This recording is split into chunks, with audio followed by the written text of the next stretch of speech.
dans le prochain épisode de Demain nous appartient.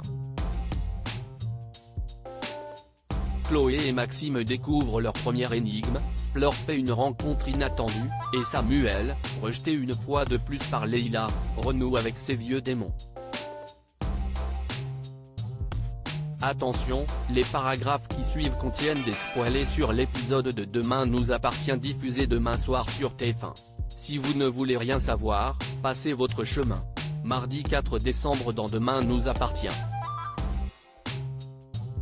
Même si Alex est sceptique et pense qu'il faut se méfier, Chloé est bien décidée à se lancer dans la chasse au trésor qu'on lui a proposé. Même chose du côté de Maxime, qui attend sa première énigme avec impatience. Une énigme qui ne tarde pas à arriver puisque l'homme de la vidéo débarque dans la salle de classe où Chloé est censée faire cours, prétend être le nouveau professeur de SVT de Nora, Timothée, et leurs camarades, écrit quelque chose au tableau, puis s'en va lorsque Chloé finit par arriver. Cette dernière, étonnée, découvre alors sur le tableau ce message énigmatique, l'Adam inattendu bijou est devenu trouve qui la possède. L'inconnu rejoint ensuite Maxime dans un restaurant et lui remet à son tour son énigme. Ou plutôt une mystérieuse boîte qu'il doit réussir à ouvrir et dans laquelle se trouve la première énigme. De son côté, Samuel tente une fois de plus de plaider sa cause auprès de Leila et lui assure qu'il regrette d'avoir fait chanter Bilal. Il ne peut simplement pas vivre sans elle. Mais Leila paraît insensible à ses paroles et lui dit que tout est fini entre eux. Sauf qu'un peu plus tard elle confie à Victoire qu'elle ne sait plus trop où elle en est. Elle déteste Samuel et en même temps elle est accro à lui, elle l'a dans la peau.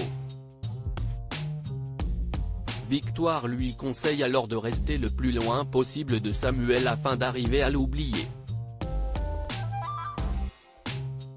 Ce n'est pas de ce genre d'homme dont elle a besoin en ce moment. Meurtri par le rejet de Leila, Samuel renoue avec ses vieux démons, l'alcool, la drogue, et les prostituées.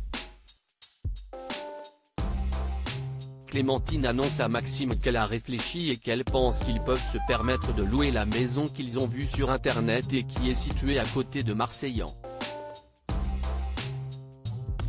Elle devrait rentrer juste dans leur budget mais ils vont avoir besoin de quelqu'un pour se porter caution. Clémentine décide alors de demander de l'aide à Olivier mais lorsqu'elle lui fait part de sa demande un peu plus tard, celui-ci refuse de se porter caution solidaire.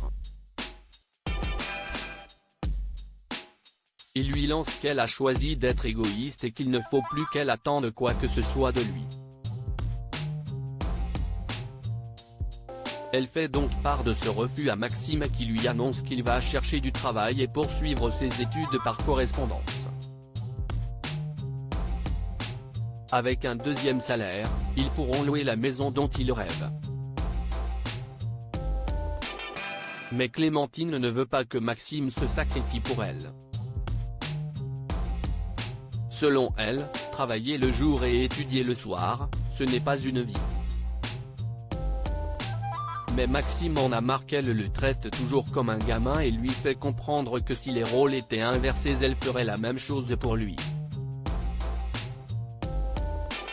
Chez les Valorta, l'heure est au départ en vacances.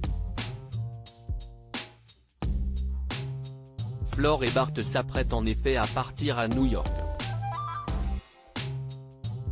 Mais, problème, Bart se rend compte que le passeport de sa mère est périmé. C'est à ce moment-là que Arnaud Molina et sa fille Charlie, avec qui ils étaient censés échanger leur logement durant ces vacances, débarquent devant leur porte, laissant Flore dans l'embarras.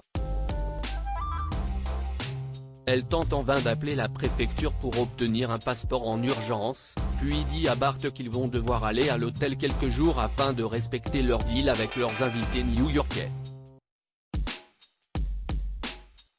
Mais Arnaud se sent mal pour Flore et lui propose de cohabiter au sein de la maison le temps de leur séjour en France.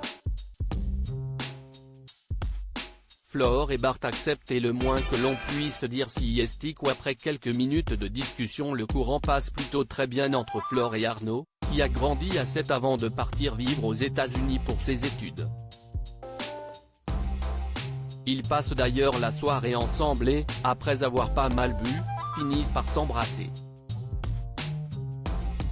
Enfin, alors que Chloé peine à trouver une réponse à l'énigme dont elle a hérité, mais peut compter sur le soutien d'Alex qui a fini par se laisser prendre au jeu, Maxime est rejoint par Bart et ce dernier a une idée radicale pour ouvrir la mystérieuse boîte que lui a remis l'homme de la vidéo, la casser à l'aide d'une pierre. Ça fonctionne et les deux adolescents découvrent que la boîte renferme un bout de papier sur lequel est inscrite une mission, réconcilier Clémentine et sa fille. Une mission impossible selon Maxime.